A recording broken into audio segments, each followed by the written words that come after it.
আজকের গল্প নখের আঁচড়, অনিস দেব। শো শেষ করে গ্রিন রুমে এসে ধরাচুরা ছাড়ছি, পর্দা সরিয়ে অনন্ত এসে ঘরে ঢুকল। বলল, মোহনদা, একজন ভদ্রলোক আপনার সঙ্গে দেখা করতে চান, বাইরে অপেক্ষা করতে বলে এসেছি। অনন্ত আমার ফার্স্ট অ্যাসিস্ট্যান্ট, ভীষণ কাজের ছেলে। ম্যাজিশিয়ান হিসেবে আমার যেটুকু নাম ডাক তার অনেকটাই অনন্তর জন্যে। ছেলেটার বুদ্ধি আছে, নিয়মমাফিক কাজ করে, আর খাটতেও পারে খুব। আমার সারা বছরের প্রোগ্রাম ওই ঠিক করে। বলতে গেলে অনন্ত একরকম আমার ম্যানেজার, ডান হাত, ফার্স্ট অ্যাসিস্ট্যান্ট, সব কিছু। সেই গোড়া থেকেই ও আমার ম্যাজিকের দলে রয়েছে। পাগড়ি, আলখাল্লা, সিল্কের পাজামা খুলে গুছিয়ে রাখতে রাখতে অনন্তকে বললাম, মিনিট 10 পরে ঘরে পাঠিয়ে দিও। অনন্ত ঘাড় নেড়ে ব্যস্তভাবে চলে গেল। আজ ওর ব্যস্ত থাকার কারণ আছে। 7 দিনের শো করতে আমরা রানাঘাটে এসেছিলাম। আজ তার 7ম দিন শেষ হল। কাল ভোরেই আমরা রওনা হব কৃষ্ণনগরের দিকে। সেখানে 10 দিনের প্রোগ্রাম আছে। সুতরাং শেষ রজনীর শো খতম হওয়া মাত্রই অনন্ত গোছগাছের তত্ত্বাবধানে লেগে পড়েছে। দলে আমি আর অনন্ত ছাড়া আছে আরও 14 জন, মেয়ে পুরুষ। তাদের সব রকম দায় দায়িত্বই অনন্তর একার কাঁধে।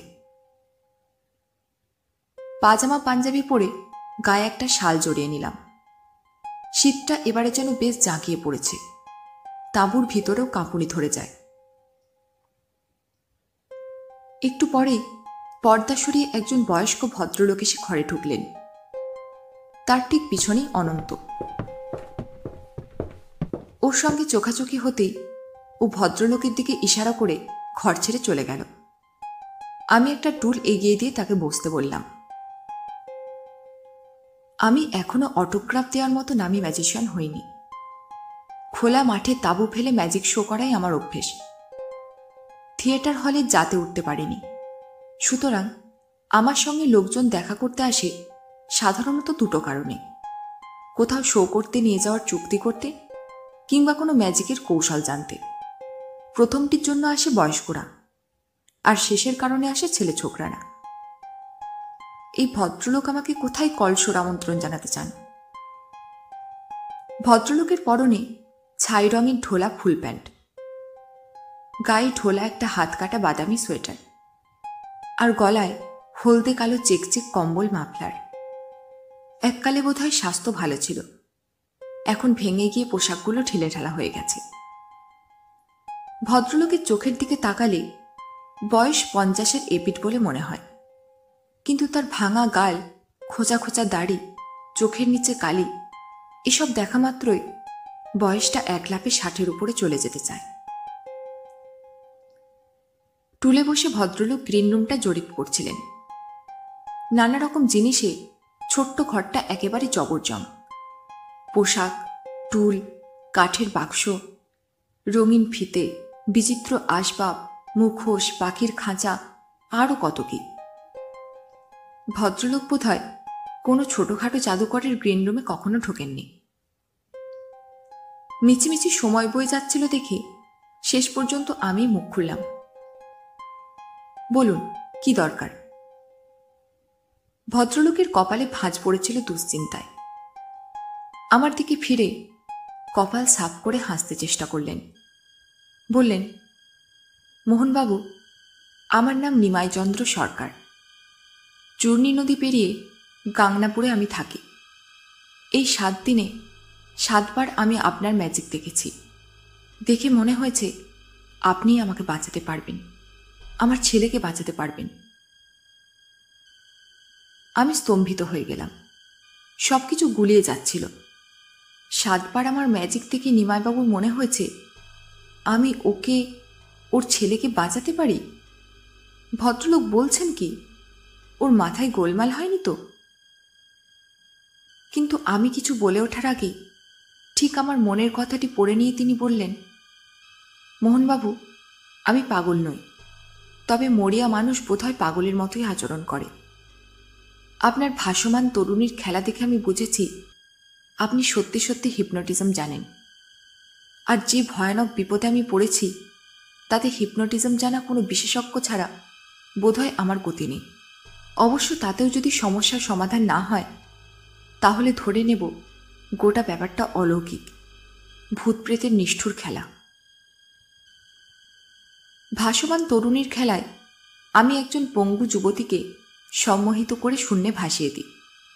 তারপর তার শরীরের উপরে বিভিন্ন মুদ্রায় হাত চালিয়ে তাকে সম্পূর্ণ সুস্থ করে তুলি। বলা বাহুল্য, তরুণীটি মোটেই পঙ্গু নয়, আর পুরো ব্যাপারটাই স্রেফ একটা ম্যাজিকের কৌশল।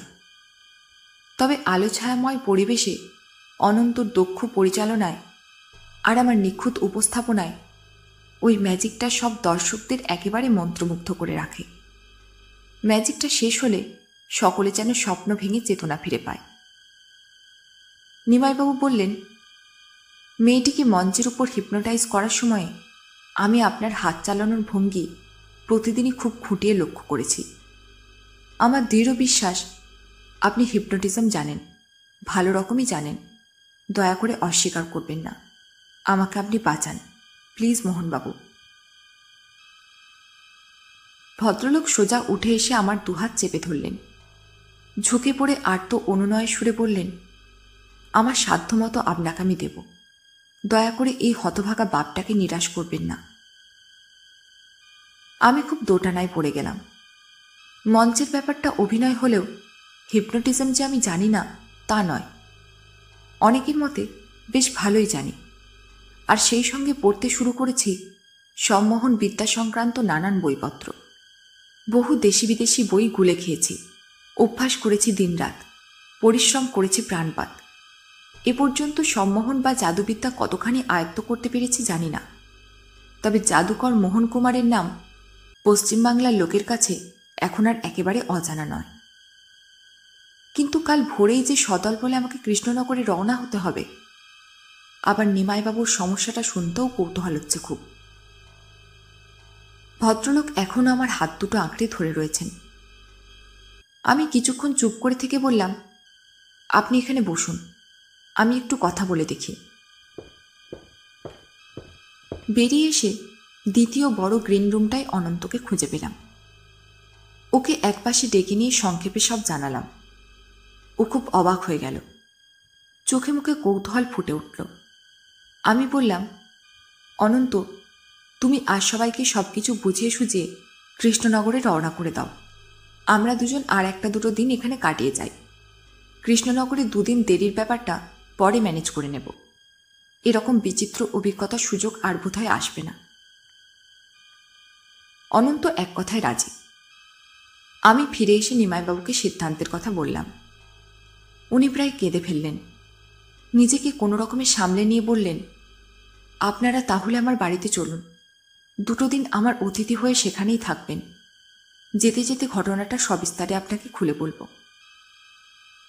আমি নিমাইবাবুর আশায় উজ্জ্বল শীর্ণ মুখটা দেখছিলাম। আমি কি পারব ওকে কিংবা ওর ছেলেকে বাঁচাতে?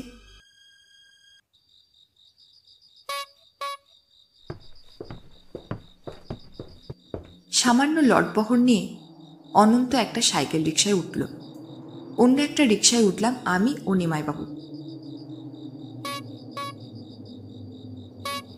রিকশা গাংনাপুরের পথে রওনা হতেই ঘড়ি দেখলাম 9:30। আমাদের রিকশা অনন্তকে পথ দেখিয়ে চলল। এর মধ্যেই রানাঘাটের আলো জনরব স্তিমিত হয়ে চারপাশে ঘুম নেমে আসছে। রিকশার হর্ন বলতে গেলে বাজাতেই হচ্ছিল না।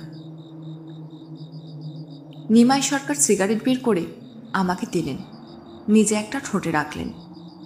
তারপর দেশলাই জেলে দুটো সিগারেটে আগুন ধরিয়ে এক মুখ ধোঁয়া ছাড়লেন।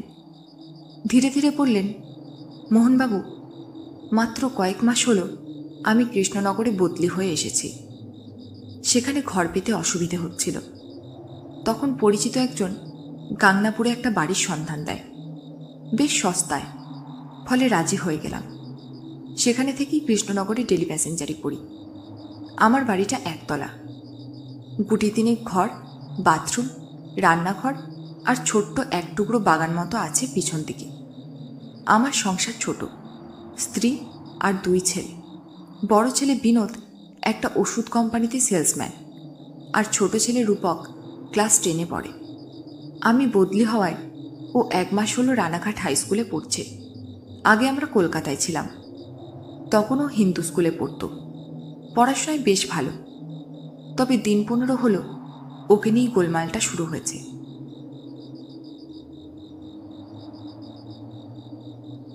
রিক্সা গতি নিয়েছে, শীতের বাতাস গায়ে বিঁধছে সূচের মতো। আকাশে আধখানা চাঁদ আর কুচি কুচি তারা। আমি নিমাইবাবুর দিকে তাকিয়ে অপেক্ষা করতে লাগলাম। আমার আগ্রহ ক্রমশ বাড়ছিল। কিছুক্ষণ চুপ করে থেকে উনি আবার বলতে শুরু করলেন। রূপকের একটা বদ অভ্যাস আছে। ও ঘুমের মধ্যে প্রায়ই কথা বলে, কিন্তু সে কথার মাথা মুন্ডু কিছুই বোঝা যায় না। তাছাড়া মাঝে মাঝে ও কোনো কোনো কাজ করে যা পরে ওর একদম মনে থাকে না, বেমালুম ভুলে যায়। অথচ পড়াশোনার ক্ষেত্রে এরকম ভুল ওর হয় না। যাই হোক, এ নিয়ে আমরা তেমন দুশ্চিন্তায় পড়িনি। ভেবেছি বড় হলে সব ঠিক হয়ে যাবে। কিন্তু দিন 15 আগে একটা ঘটনা আমাদের সবাইকে ভয় পাইয়ে দিল। নিমাইবাবু সিগারেটে গভীর টান দিলেন। একটা ছোট কাশি সামলে নিয়ে বললেন, বিনোদ প্রায় দিন 20 আগে কোম্পানির কাজে ট্যুরে গিয়েছিল। ও থাকলে 2 ভাই একসঙ্গেই শোয়। বিনোদ চলে যাওয়ার পর রূপক একাই শুতে চাইল।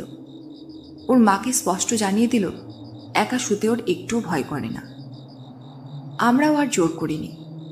কিন্তু দিন 15 আগে, একটু আগে যা বলছিলাম, দেখি ঘুম থেকে উঠে রূপু খুব খুঁটিয়ে খুঁটিয়ে আয়নায় মুখ দেখছে। একটু পরে ও আমার কাছে এসে বলল ভালো করে ওর মুখটা দেখতে। ছেলেটা কেমন যেন দিশেহারা হয়ে গিয়েছিল, একটু ভয়ও পেয়েছিল বোধহয়। আমি আর থাকতে না পেরে জিজ্ঞেস করলাম, কি কি দেখলেন ওর মুখে? সামনের আঁধারি পথের দিকে চোখ রেখে ক্লান্ত স্বরে নিমাইবাবু বললেন, ছোট ছোট কয়েকটা আঁচড়ের দাগ। দেখে নখের আঁচড় বলেই মনে হলো, ধারালো নখের সূক্ষ্ম আঁচড়। নিমাইবাবু একটা দীর্ঘশ্বাস ফেললেন। আমাদের রিক্সা এখন চূর্ণী নদীর ব্রিজের উপর দিয়ে চলেছে। আমি গায়ের শালটাকে আরো ভালো করে জড়িয়ে নিলাম। হাতে সিগারেটে শেষ টান দিয়ে টুকরোটা ছুঁড়ে ফেলে দিলাম। বললাম, তারপর আর কি? পরদিনও আবার সেই নখের আঁচড়, মুখে আর হাতে। লক্ষ্য করলাম 2-1 জায়গায় বিন্দু বিন্দু রক্ত জমাট বেঁধে রয়েছে, অথচ রূপু এর বিন্দু বিসর্গও কিছু জানে না। মোহনবাবু, এদিকটা বেশ খোলামেলা জায়গা, গাছগাছালিও কম নয়, সুতরাং নানা জাতের পাখিও অনেক আছে। আমি ভেবেছি রাত বিরেতে আধার কানা কোনো পাখি হয়তো জানলা টাল্লা দিয়ে ঢুকে পড়েছে রূপকের শোয়ার ঘরে, তারপর অন্ধকারে দিশেহারা হয়ে ঘরময় উড়ে বেরিয়েছে। আর তখনই রূপুর হাতে মুখে তার নখের আঁচড় লেগেছে। রূপু হয়তো অঘরে ঘুমোচ্ছিল, তাই টের পায়নি। পরে পাখিটা জানলাতেই কোনো রকমে আবার উড়ে বেরিয়ে গেছে। তবে একটা কথা, এরকম সন্দেহ আমার হয়েছিল বটে, কিন্তু পাখির ওড়াউড়ির জন্যে ঘরের কোনো জিনিস ওলটপালট অবস্থায় দেখিনি। সে যাই হোক, তৃতীয় রাতে রূপুকে সব জানলা দরজা ভালো করে ছিটকে নিয়ে ঘুমোতে বললাম। কিন্তু পরদিনও একই ব্যাপার, বরং আঁচড়ের চিহ্ন যেন আরো বেশি। ঘরে ঘুলঘুলি আছে? আমি নিমাইবাবুকে বাধা দিয়ে প্রশ্ন করলাম। আছে, তবে সেগুলো সিমেন্টের ঢালাই করা, একটা চড়ুই পাখিও বলতে পারে না। তারপর আর কি? 1 দিন 2 দিন ছাড়া ছাড়া ওই একই ব্যাপার। আমি ওর সঙ্গে রাতে শুয়ে দেখেছি, কিন্তু কিচ্ছু টের পাইনি। ওর মা শুয়েছে, কিন্তু আঁচড়ের চিহ্ন ঠেকাতে পারেনি। বিনোদ 3 4 আগে ফিরে এসে সব শুনেছে। শুনে সারা রাত্রি জেগে ছোট ভাইকে পাহারা দেওয়ার চেষ্টা করেছে, কিন্তু মাঝরাতে আচমকাই ও ঘুমের ঘোরে ঢলে পড়েছে। ঘুম ভেঙেছে সেই সকালে। রূপকের হাতে মুখে তখন নতুন নখের আঁচড় পড়েছে। আমি আর আমার স্ত্রীও রাত জেগে রূপকে পাহারা দেওয়ার চেষ্টা করেছিলাম, কিন্তু আমাদের অবস্থাও হয়েছে ঠিক বিনোদের মতো। হঠাৎই যেন গাঢ় ঘুমে তলিয়ে গেছি। চূর্ণী নদী পেরিয়ে গাংনাপুরে কিছুটা ঢুকে পড়েছি। পিছনে তাকিয়ে অনন্ত রিকশাটাকে একবার দেখে নিলাম। নিমাইবাবু পুরনো সিগারেট শেষ করে নতুন একটা ধরিয়েছেন। তাতে কয়েকটা টান দিয়ে আমার দিকে তাকালেন। আলো আধারের মধ্যেও তার চোখ স্পষ্ট দেখতে পেলাম। তিনি যেন নীরবে আমাকে অনুনয় করে বলছেন, মোহনবাবু, কিছু বলুন। আমি জিজ্ঞেস করলাম, রূপককে ডাক্তার দেখিয়েছেন? ক্লান্তভাবে নিমাই সরকার বললেন, হ্যাঁ, এমনিতেই তো আঁচড়ের জন্য টেডভ্যাক ইঞ্জেকশন নিতে হয়েছে। তাছাড়া একজন সাইকিয়াট্রিস্টের সঙ্গেও কথা বলেছি।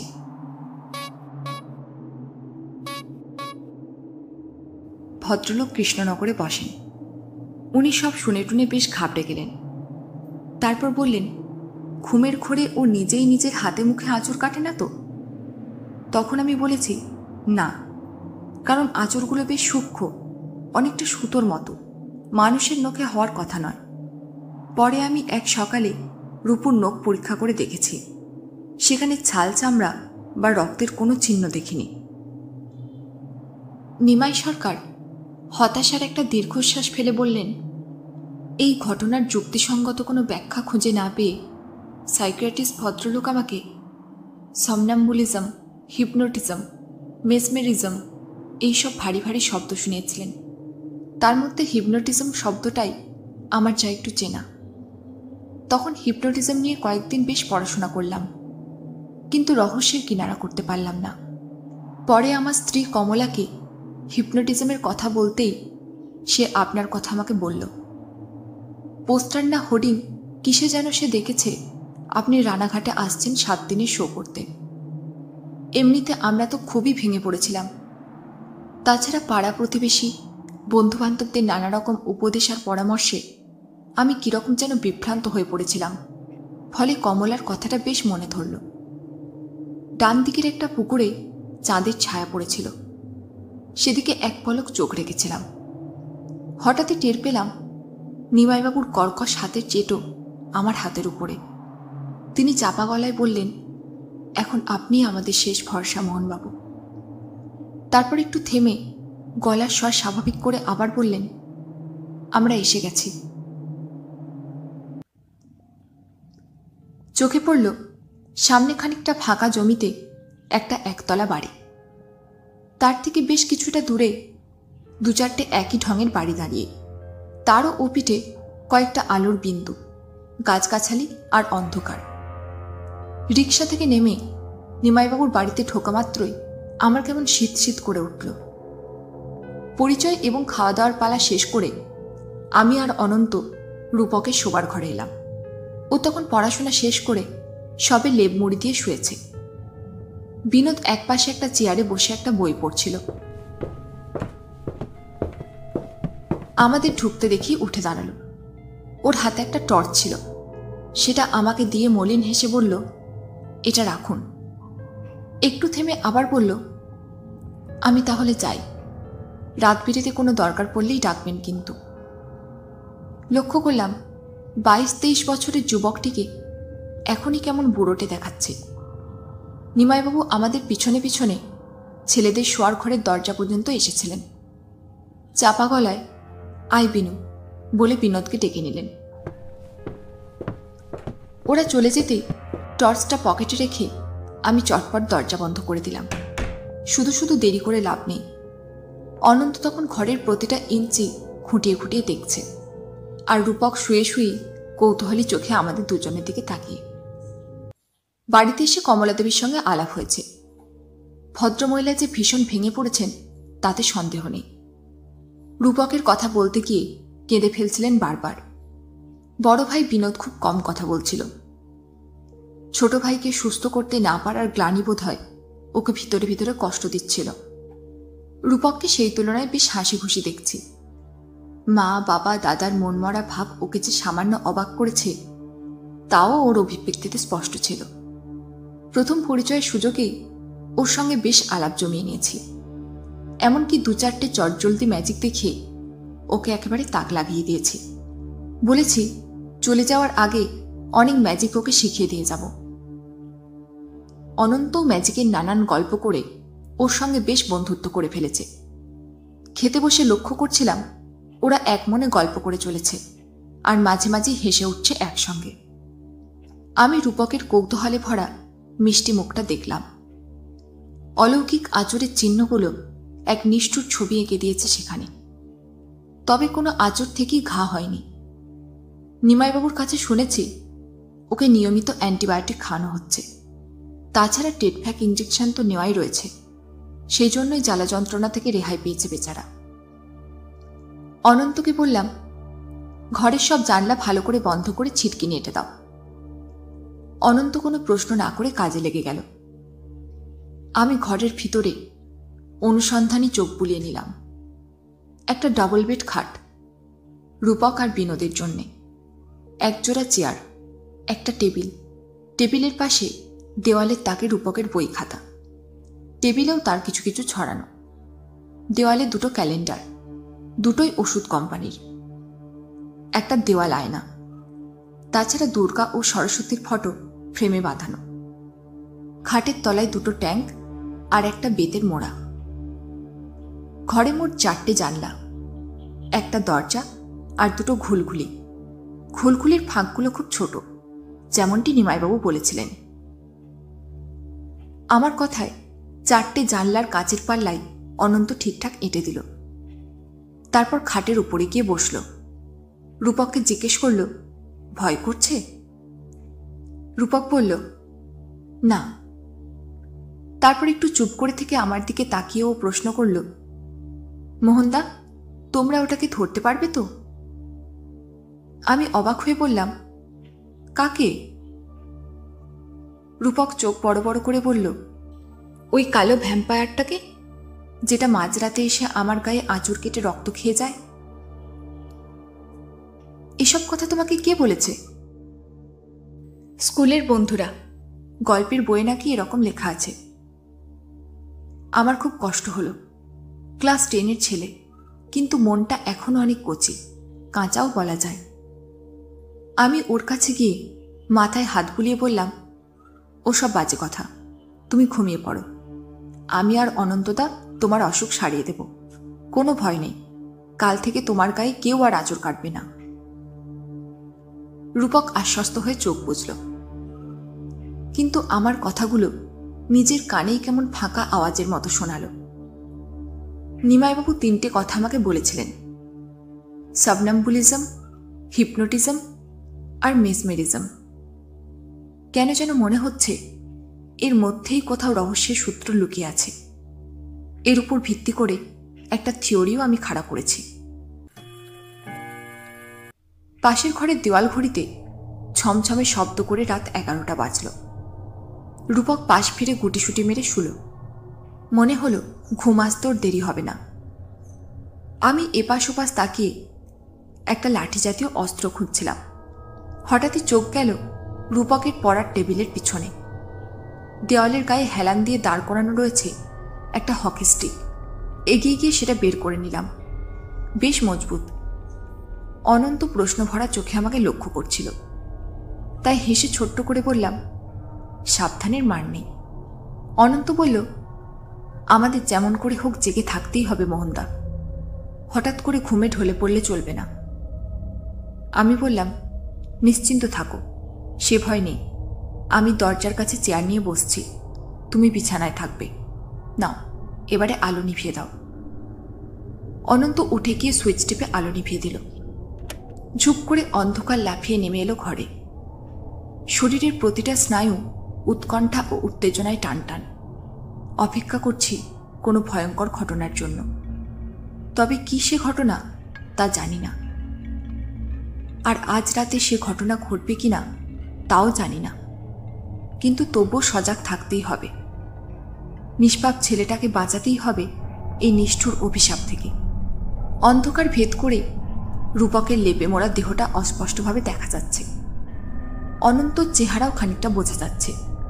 জানলার কাচের শাঁসের ও পিঠে শীতের রাত খুটখুটে অন্ধকার, গাছপালা, আকাশ কিছুই প্রায় চেনা যাচ্ছে না। খুব ভালো করে নজর করলে কয়েকটা তারার ফুটকি শুধু চোখে পড়ে। মাঝে মাঝে ভেসে আসছে রাত পাখির ডাক আর শেয়ালের আর্তকান্না। অপেক্ষায় কতক্ষণ কেটে গেছে জানি না।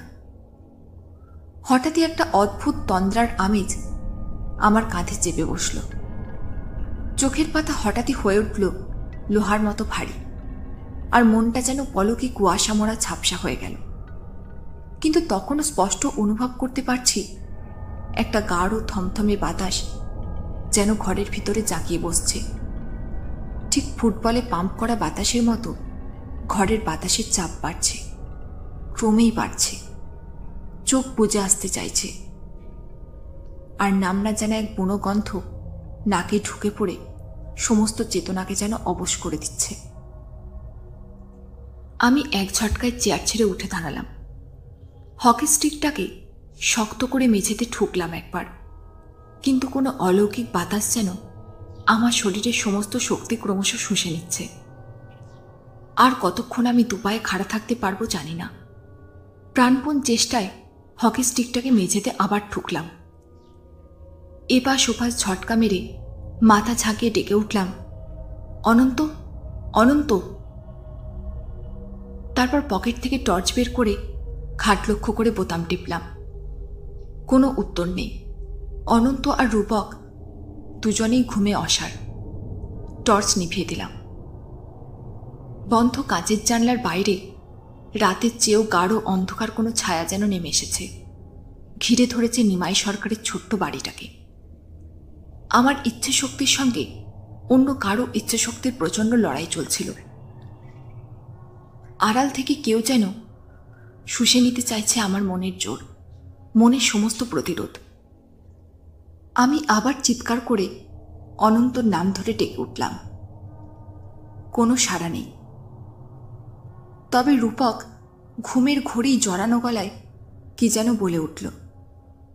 এবারে স্পষ্ট বুঝলাম আড়ালে অদৃশ্য থেকে কেউ আমাদের সম্মোহিত করতে চাইছে। কে সে? কোনো সম্মোহন বিশারদ? প্রাণপণ জেদ আর প্রতিজ্ঞায় নিজেকে সচেতন রাখলাম।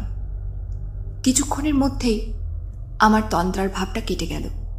বুঝলাম লড়াইয়ে জিতে গেছি। কিন্তু তখনও মাথাটা সামান্য ঝিমঝিম করছিল। বিনোদ বলেছিল রাত বিরেতে কোনো দরকার পড়লেই ডাকতে। অতএব বেশ চিৎকার করেই বিনোদ এবং নিমাইবাবুর নাম ধরে কয়েকবার ডাকলাম। ফল যা আশা করেছিলাম তাই হলো। কোনো সাড়া নেই। ঠিক কী যে ঘটতে চলেছে সেটা স্পষ্টভাবে বুঝে উঠতে না পারায় কিছুটা দিশাহারা হয়ে পড়েছিলাম। আবার টর্চ জেলে অন্ধকার ঘরের নানান কোণে সতর্কভাবে নজর করে দেখলাম। ভাবলাম ঘরের আলোটা জ্বেলে দিই, কিন্তু কাজে তা করে ওঠার আগেই দেখি এক ঝটকায় লেপ সরিয়ে রূপক বিছানায় উঠে বসেছে। সঙ্গে সঙ্গে টর্চ নিভিয়ে দিলাম। হকি স্টিকটা শক্ত মুঠোয় চেপে ধরে ওকে লক্ষ্য করতে লাগলাম। রূপক খুব স্বাভাবিক ও অভ্যস্তভাবে বিছানা থেকে নেমে এলো। জামা, সোয়েটার সব ঝটপট গায়ে জড়িয়ে নিল। তারপর ঘরের দরজার দিকে এগিয়ে আসতে লাগলো। আমি উত্তেজিত হয়ে ডাকলাম, রূপক, রূপক। ও ভ্রুক্ষেপও করল না। মনে হলো না আমার ডাক শুনতে পেয়েছে। দরজার দিকে তড়িঘড়ি এগোতে গিয়ে রূপক চেয়ারে টেবিলে ধাক্কা খেল, অনেকটা অন্ধ মানুষের মতো। কিন্তু যন্ত্রণা বা বিরক্তির কোনো শব্দ বেরিয়ে এলো না ওর মুখ থেকে। পরক্ষণে আমাকে পাশ কাটিয়ে ও দরজার কাছে পৌঁছে গেল। তারপর ছিটকিনি খুলে দরজা হাট করে সোজা ঘরের বাইরে। আমি অনন্তকে বৃথাই আরও বার দুয়েক ডাকলাম। তারপর টর্চ আর হকি স্টিক বাগিয়ে ধরে রূপককে অনুসরণ করে ঘর থেকে বেরিয়ে এলাম। বাইরে বারান্দায় এসে রূপক জুতো পরে নিল। তারপর সদর দরজা খুলে বেরিয়ে গেল বাড়ির বাইরে। ওকে অনুসরণ করতে আমার বেশ কষ্ট হচ্ছিল, যেন ভারী বাতাস ঠেলে লড়াই করে এগোতে হচ্ছে। কিন্তু চটিজোড়া পায়ে গলিয়ে চটপট বাইরে আসতেই দমচাপা আবহাওয়াটা যেন একটু হালকা হলো। এপাশ ওপাশ তাকাতেই রূপককে দেখতে পেলাম। ডান দিকে বাঁক নিয়ে ও বাড়ির পিছন দিকে যাচ্ছে।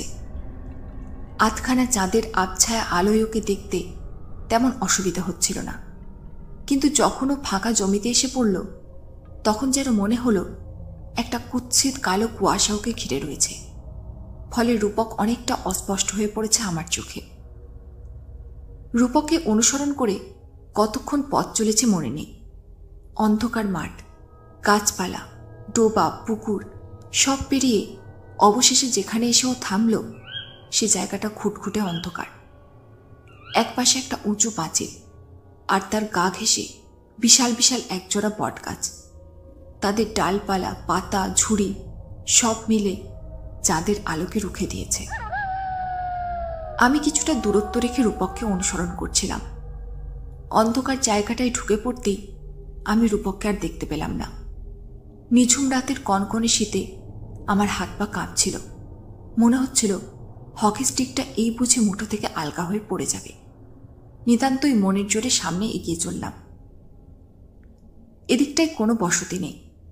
সামনে উঁচু পাঁচিল দিয়ে ঘেরা যে পুরনো আমলের বাড়িটা দেখতে পাচ্ছি সেটা বোধহয় পরিত্যক্ত। হয়তো কোনো কালে রাজবাড়ি কি জমিদার বাড়ি হবে। আর একটু এগোতেই অন্ধকার এবং পাঁচিল বাড়িটাকে সম্পূর্ণ আড়াল করে দিল।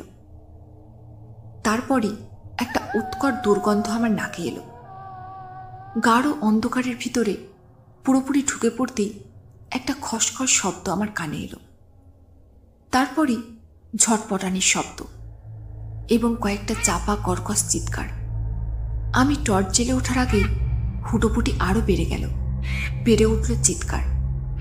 টর্চ জ্বালতেই এক অদ্ভুত দৃশ্য চোখে পড়ল। প্রকাণ্ড মাপের 4-5টা শকুন জোড়া বটগাছের গুড়ির কাছে রূপককে ঘিরে ছটপটিয়ে বেড়াচ্ছে। আধার কানা হয়ে শকুনগুলো ছেলেটাকে আঁচড়াচ্ছে, ঠোকরাচ্ছে, বিশাল ডানা ঝাপটে কর্কশ চিৎকার করছে। কিন্তু ছেলেটার সেসব দিকে কোনো ভ্রুক্ষেপ নেই। যেন শকুনগুলোর কোনো অস্তিত্বই ও টের পায়নি। ও এক মনে বটগাছের গুড়ির কাছে এখানে ওখানে বিক্ষিপ্তভাবে মাটি খুঁড়তে চেষ্টা করছে। মনে হচ্ছে লুকোনো কিছু যেন মরিয়া হয়ে খুঁজছে। টর্চের আলো একটু বাঁদিকে ঘোরাতেই দুর্গন্ধের উৎসটাও খুঁজে পেলাম। মৃত পশুর একটা ভাগাড়। শেয়াল শকুনে খুবলে খাওয়া গলিত সব দেহের নরক। কয়েকটা কালো শকুন সেখানে বসে আছে, উসখুস করছে। আমি হাতের টর্চটা জ্বলন্ত অবস্থাতেই মাটিতে রাখলাম। তারপর হকি স্টিক নিয়ে এগিয়ে গেলাম আচ্ছন্ন রূপককে শকুনের হিংস্র নখের আঁচড়ের হাত থেকে বাঁচাতে। ও তখনও বটগাছের গোড়ায় মাটি খোঁড়ার চেষ্টা করছে। আমি বার কয়েক এলোপাতারি স্টিক চালাতেই শকুনগুলো তীব্র চিৎকার করে সরে গেল তফাতে। আমার গায়ে শালটা খুলে পড়ে গেল। আমি তখনও ক্ষিপ্তের মতো হকি স্টিক চালাচ্ছি। কনকনে শীতের অনুভূতি মুহূর্তেই যেন উবে গেছে। রূপকের নাম ধরে কয়েকবার ডাকলাম, ও শুনতেই পেল না। তখন ঝুঁকে পড়ে ওর হাত ধরে এক হ্যাঁচকা টান মারলাম, কিন্তু ও ঝটকা দিয়ে আমার হাত ছাড়িয়ে নিল। আবার মাটি খুঁড়তে লাগলো। শকুনগুলো আবার ধেয়ে এসেছে আমাদের কাছে। ঠোঁট নখে আক্রমণ করতে চেষ্টা করছে। ওদের শরীরের বিশ্রী গন্ধে যেন বমি পেয়ে যাবে এক্ষুনি। আমি স্টিক ঘুরিয়ে আবার ওদের হটিয়ে দিলাম। তারপর রূপকের হাত ধরে প্রাণপণে টান মারলাম। ও বাধা দিতে চেষ্টা করল। টের পেলাম রোগা ছেলেটার শরীরে কি অস্বাভাবিক ক্ষমতা, যেন অলৌকিক কোনো শক্তি ভর করেছে। তবে আমি হাল ছাড়লাম না। ওর সঙ্গে ধস্তাধস্তি চালিয়ে গেলাম পুরো দমে। ওকে ঘিরে থাকা একটা রহস্যময় কুয়াশা আমার এই আক্রমণে অস্থিরভাবে পাক খেতে লাগলো। একটা বুনো গন্ধ নাকে আসছিল। আমার চেতনা অবশ করে দিতে চাইছিল যেন। আমি লড়াই করে চললাম, শরীর ও মনের লড়াই। হঠাৎই কুয়াশাটা কেটে গেল। মনের চাপটাও হালকা হয়ে গেল একই সঙ্গে। দড়ি টানাটানির খেলায় আচমকা কেউ যেন অন্য প্রান্তের মুঠো আলগা করে দিয়েছে। রূপকের প্রতিরোধ শিথিল হয়ে এলো। ওকে টেনে দাঁড় করিয়ে ছুটতে চেষ্টা করলাম। হকি স্টিক ফেলে রেখে জ্বলন্ত টর্চটা তুলে নিলাম। টর্চের আলোর তেজ কিছুটা কমে এলেও একেবারে অকেজো হয়ে যায়নি। কোথা থেকে দুটুকরো ছেঁড়া মেঘ এসে চাঁদকে আড়াল করে দিয়েছে, ফলে ফেরার পথে টর্চের আলো কাজে লাগলো। ঘোলাটে অন্ধকারে দ্রুত পা ফেলে আমরা ফিরে চললাম। রূপকের মুখে কোনো কথা নেই, যন্ত্রের মতো আমার পাশে পাশে পা চালিয়ে চলেছে। শকুনগুলোর ডানা ঝটপটানির শব্দ এখন কানে আসছে না বটে, তবে তাদের কর্কশ ডাকের বিক্ষিপ্ত অংশ এখনো শোনা যাচ্ছে। নিমাইবাবুর বাড়িতে যখন পৌঁছলাম তখন শরীর ভীষণ ক্লান্ত, একই সঙ্গে ঠান্ডা লেগে গলা ভারী হয়ে উঠেছে। রূপকের ঘোর তখনও বোধহয় পুরোপুরি কাটেনি, কারণ ও জুতো খুলে প্রথমেই গেল কলতলার দিকে। মাটি মাখা হাত পা ধুয়ে নিল, তারপর হাত পা মুছে শটানোর ঘরে গিয়ে ঢুকল। জামা কাপড় ছেড়ে লেপমুড়ি দিয়ে শুয়ে পড়ল বিছানায়। আমি ঘরের আলো জেলে ওর কিশোর মুখটার দিকে দেখলাম। সরল নিষ্পাপ ঘুমন্ত মুখে বিশ্রী নখের আঁচড়, কয়েক জায়গায় রক্তও ফুটে বেরোচ্ছে। জানি ওর হাতেও এরকম আঁচড় খুঁজে পাওয়া যাবে। ফিরে এসে বাড়িটাকে আগের মতোই নিঝুম অবস্থায় পেয়েছি, কারো ঘুম ভাঙেনি। এমনকি অনন্ত রূপকের খাটে একপাশে ঘুমোচ্ছে। দরজা বন্ধ করে ওকে নিচু গলায় ডাকলাম, কিন্তু ওর ঘুম ভাঙল না। তখন আলতো করে বার কয়েক ধাক্কা দিলাম। এবারে অনন্ত ধর্মড়িয়ে চোখ কুচলে উঠে বসল।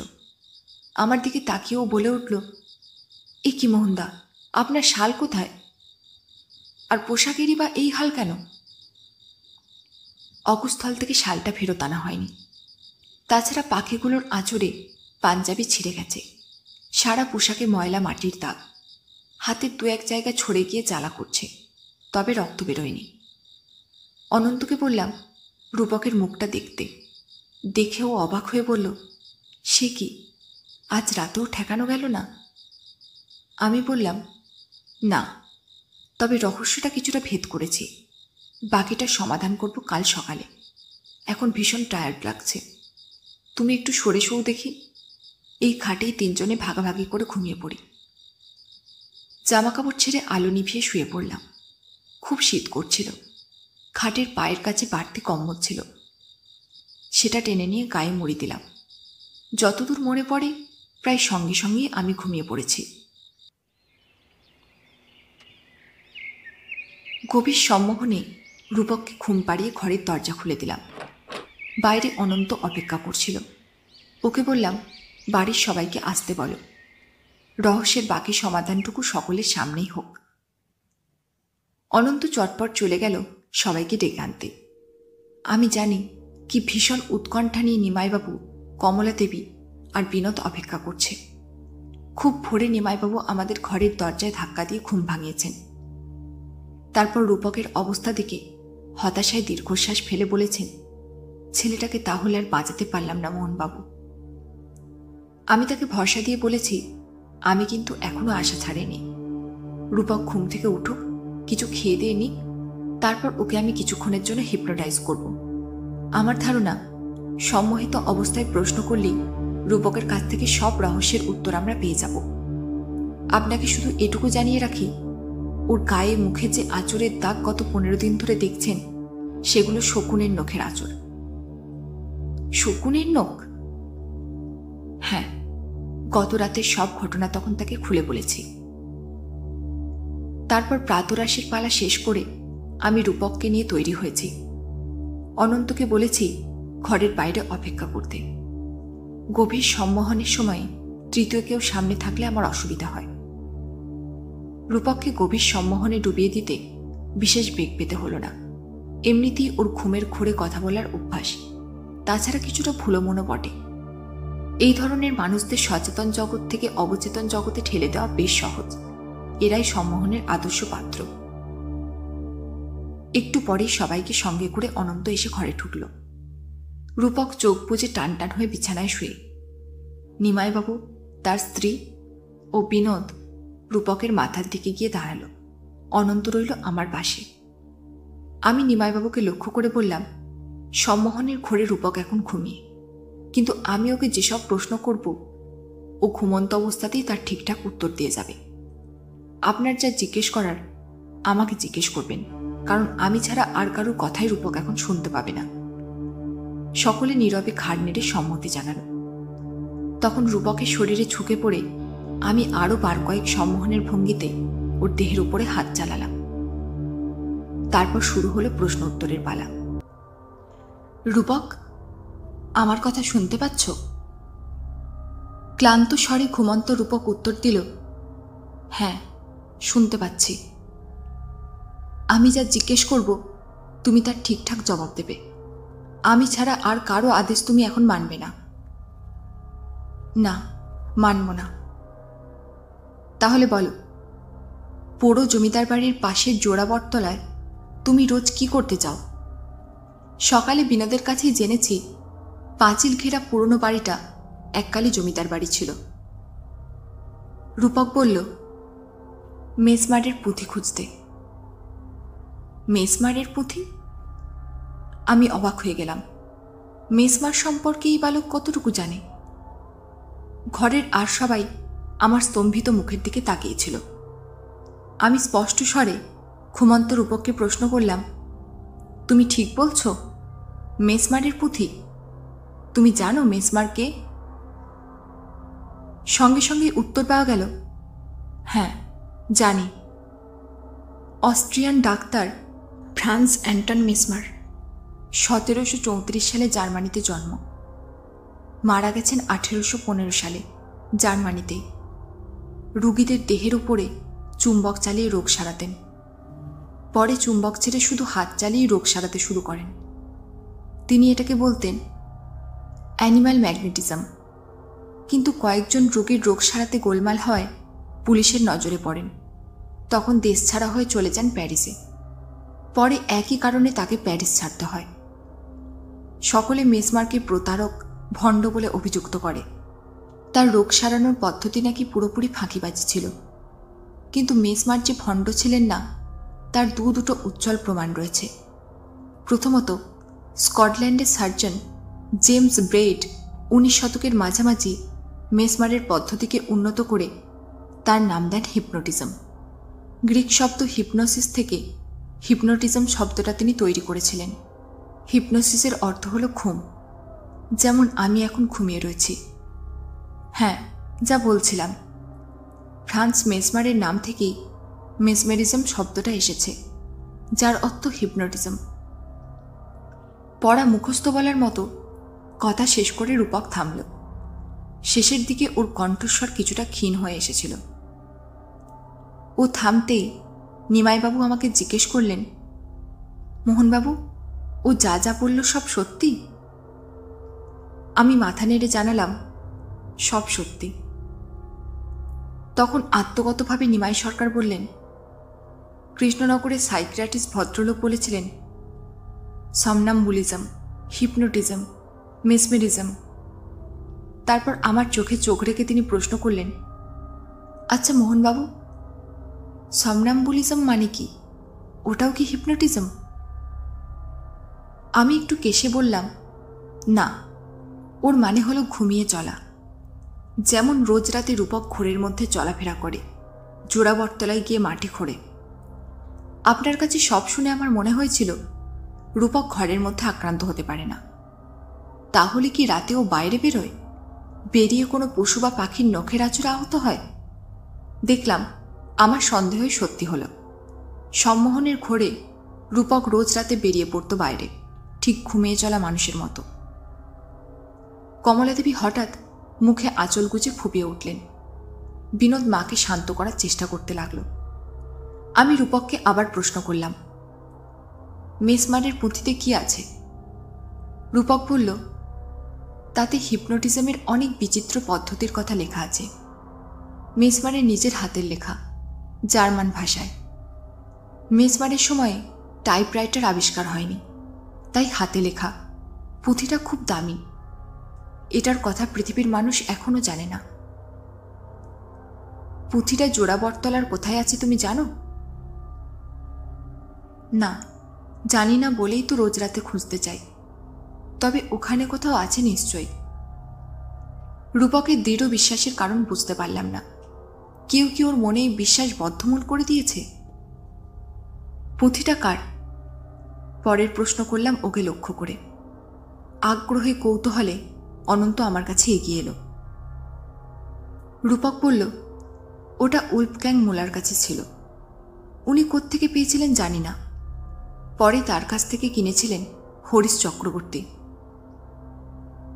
উলফগ্যাং মুলারকে? সম্মোহন বিশারদ, জার্মানি থেকে পালিয়ে ভারতে চলে এসেছিলেন। মুলার মেজমারের পুঁথির পাঠোদ্ধার করতে পারেননি, তাই হরিশ চক্রবর্তীকে 30,000 টাকায় বিক্রি করে দেন। আর হরিশ চক্রবর্তী? তিনিও সম্মোহন শাস্ত্রে পণ্ডিত। মেজমারের পুঁথিটা কেনার পর তার পাঠোদ্ধার করার আগেই সেটা তার বাড়ি থেকে চুরি হয়ে যায়। কে চুরি করেছিল? বুড়ো পতিত পাবন। সে হরিশ চক্রবর্তীর বাড়িতে কাজ করত। তাকে অন্য কেউ বোধহয় অনেক টাকার লোভ দেখিয়েছিল, তাই সে কিছু না বুঝেই পুঁথিটা চুরি করে। হরিশ চক্রবর্তী পতিত পাবনকে সন্দেহ করে জেরা করেন, তারপর তাকে সম্মোহন করে অনেক প্রশ্ন করেন। তাতেই জানা যায় পতিত পাবন পুঁথিটা জোড়াবটতলায় লুকিয়ে রেখেছে। রূপক সামান্য উসখুস করছিল দেখে আমি আরও কয়েকবার গভীর মনোযোগে ওর শরীরের উপর হাত চালালাম। ও আবার শান্ত হল। আমি জিজ্ঞেস করলাম, জোড়াবটতলার কোথায় লুকিয়ে রেখেছে সেটা পতিত পাবন বলেনি? না, তার আগেই সম্মোহিত অবস্থায় সে হার্ট অ্যাটাকে মারা যায়। তার অনেক বয়স হয়েছিল। আমি একটা দীর্ঘশ্বাস ছেড়ে খাটের কাছ থেকে সরে এলাম। একটা চেয়ার টেনে নিয়ে তাতে গা ছেড়ে বসে পড়লাম। নিমাইবাবু, কমলা দেবী ও বিনোদ চুপচাপ দাঁড়িয়ে মন্ত্রমুগ্ধের মতো রূপকের কথা শুনছিল। আমাকে চেয়ারে বসে পড়তে দেখে উদ্গ্রীব স্বরে তিনজনই একসঙ্গে বলে উঠল, কি হলো মোহনবাবু? আমি হেসে বললাম, কিছু না, একটু বিশ্রাম নিচ্ছি। রূপকের উত্তর শুনে এটা স্পষ্ট বোঝা যায় কেউ ওকে এসব কথা সবিস্তারে বলেছে, ওকে পাখি পড়া করে শিখিয়েছে, আর যে শিখিয়েছে সম্ভবত সেই হিপনোটাইজ করে ওকে দিয়ে পুঁথিটা খোঁজাচ্ছে। রহস্যটা এবারে নিশ্চয়ই পরিষ্কার হয়ে গেছে আপনাদের কাছে। কিন্তু কে ওকে হিপনোটাইজ করে বারবার রাতের অন্ধকারে মেজমার সাহেবের পুঁথি খুঁজতে পাঠাচ্ছে? বিনোদ জোরের গলায় জানতে চাইল, যেন নামটা জানতে পারলেই সে লোকটাকে এক হাত দেখে নেবে। আমি বললাম, সেটা রূপককেই জিজ্ঞেস করে দেখি। তারপর চেয়ারে বসেই রূপককে উদ্দেশ্য করে উঁচু গলায় প্রশ্ন করলাম, তোমাকে কে পুঁথি খুঁজতে পাঠায়? ও স্পষ্ট গলায় বলল, হরিশ চক্রবর্তী। আমি ঘরে উপস্থিত সবাইকে জিজ্ঞেস করলাম ওই নামে কাউকে তারা চেনেন কিনা। তাতে নিমাইবাবু, কমলা দেবী, বিনোদ সকলেই মুখ চাওয়াচাই করতে লাগলো। কিছুক্ষণ চুপ করে থেকে আমি নিমাইবাবুকে বললাম, নিমাইবাবু, রাতের ওই ঘটনা যাতে আর না ঘটে সেজন্য আমি রূপককে সম্মোহিত অবস্থায় কতগুলো আদেশ দিয়ে যাচ্ছি। তাতে কতটুকু বা কতদিন কাজ হবে বলতে পারছি না, বরং সবচেয়ে ভালো হয় যদি আপনি এই অঞ্চল ছেড়ে চলে যেতে পারেন, কারণ দুটো সম্মোহনের শক্তির লড়াইয়ে রূপকের মনের কোনো ক্ষতি হতে পারে, ওর পড়াশোনাও নষ্ট হয়ে যেতে পারে। কমলা দেবী ডুকরে কেঁদে উঠে স্বামীকে বললেন, তুমি কালই এ পাড়া ছেড়ে চলো। বিনোদ কিছুক্ষণ গম্ভীর থেকে বলল, সেই ভালো বাবা। আমি তখন চেয়ার ছেড়ে খাটের কাছে উঠে এলাম। রূপককে বারবার করে নির্দেশ দিলাম জোড়াবটতলায় আর কখনো যেন সে না যায়। ওকে বোঝালাম হরিশ চক্রবর্তীর সমস্ত কাহিনী মিথ্যে, পুঁথির কথা মিথ্যে, পতিত পাবনের কাহিনী মিথ্যে, সব মিথ্যে। রূপক সম্মোহনের ঘরেই বলল, সব মিথ্যে, সব মিথ্যে, সব মিথ্যে। আমি আর জোড়াবটতলায় যাব না, কিছুতেই যাব না। অনুভব করলাম হঠাৎই ঘরের মধ্যে বাতাসের চাপ বাড়ছে।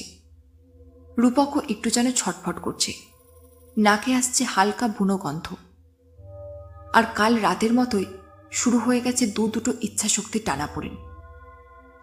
আমি সমস্ত মনোযোগ এক করে রূপককে নির্দেশ দিয়ে চললাম। ওর শরীরের উপর হাত চালাতে লাগলাম বারবার। নিজের কানেই আমার গলার স্বর কেমন হিস হিসে ভয়ঙ্কর শোনাচ্ছে। একটু পরেই রূপক ভীষণ ঝিমিয়ে ক্লান্ত হয়ে পড়ল। ওর কথাগুলো কেমন অস্ফুট শব্দে থেমে থেমে বেরিয়ে আসছে ঠোঁট চিরে। ঘরের বাতাসের চাপ ধীরে ধীরে যেন কমে গেল। বুনো গন্ধটা মিলিয়ে গেল। ইচ্ছা শক্তির টানাপোড়েনও আলগা হলো। পকেট থেকে রুমাল বের করে কপালে বুলিয়ে নিলাম। এই শীতেও আমি ঘেমে উঠেছি। মনে মনে খুব আনন্দ হলো। হরিশ চক্রবর্তীর সম্মোহনের জাদুকে হারিয়ে দিতে পেরেছে জাদুকর মোহনকুমার। কিন্তু একটা কথা ভেবে বেশ খটকা লাগলো। হরিশ চক্রবর্তী এখন কোথায় জানি না, তবে দূরে থেকেও সে কিন্তু রূপককে সম্মোহন করতে পেরেছে। এই দূরসম্মোহন বিদ্যা আমার জানা নেই, কখনো এ বিষয়ে শুনিও নি কিছু। স্বীকার করতে দ্বিধা নেই, হরিশ চক্রবর্তী সম্মোহন বিদ্যায় অত্যন্ত দক্ষ।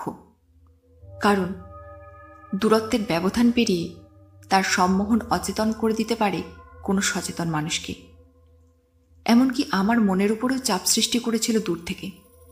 কিন্তু এখন কোথায় সে, কত দূরে আছে? সে কথাই জিজ্ঞেস করলাম রূপককে। ও ক্লান্ত স্বরে জবাব দিল, জানি না, অনেক দূরে। একটু থেমে আবার বলল, আগে তো এই ঘরেই থাকতেন, রোজ রাতে বেরিয়ে জোড়াবরতলায় যেতেন পুঁথি খুঁজতে। একদিন এক ঝড় বৃষ্টির রাতে বটতলা থেকে হাতে পায়ে কাদামাটি মেখে বাড়ি ফেরার সময় তার মাথায় বাজ পড়ে। তারপর থেকে উনি কোথায় গেছেন জানি না, অনেক দূরে। জানি না, সে প্রায় 50 বছর আগের কথা। জানি না, অনেক দূরে। শীতের বাতাস ঘুরপাক খেয়ে গেল ঘরের ভেতরে। কমলাদেবী ভয়ে চিৎকার করে উঠলেন। বিনোদ হাঁ করে ছোট ভাইকে দেখছিল, আর নিমাইবাবু পাথর। রূপকের শেষ কথাগুলো ফিসফিসে প্রতিধ্বনি হয়ে ঘরের মধ্যে ভাসছিল।